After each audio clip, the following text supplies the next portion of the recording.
Raik Alim, ang dependable darling ng Makati. Sino nga ba si Raik?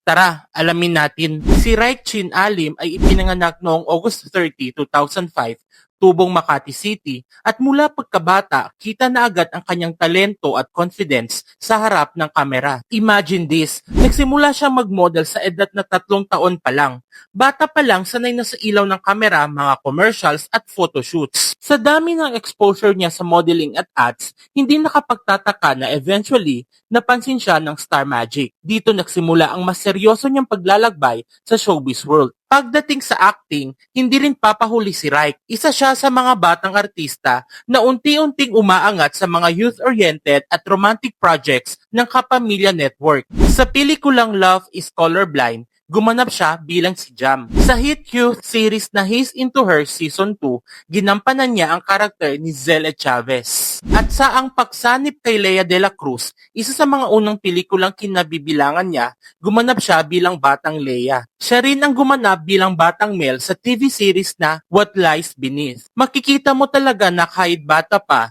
madami ng karanasan si Raik sa harap ng kamera.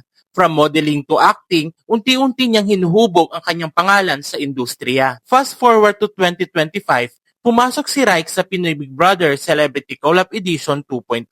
Si Raik ang isa sa mga pambato ng Kapamilya site. Dito siya nakilala bilang ang dependable darling ng Makati. Sa loob ng bahay, group leader siya ng kanilang team na tinawag na Rays of Sunshine.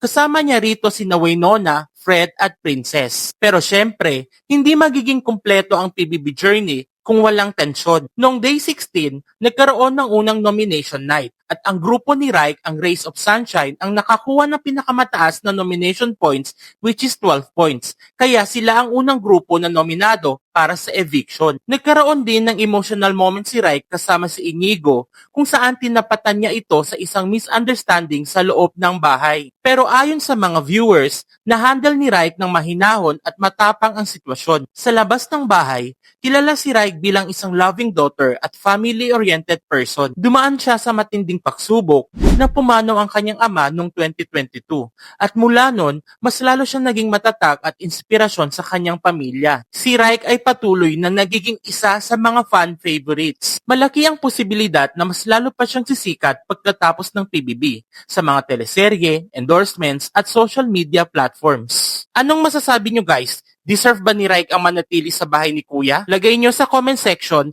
kung kayo ay Team Raik. At huwag nyong kalimutang i-vote to save kung gusto nyong magpatuloy ang kanyang PBB journey.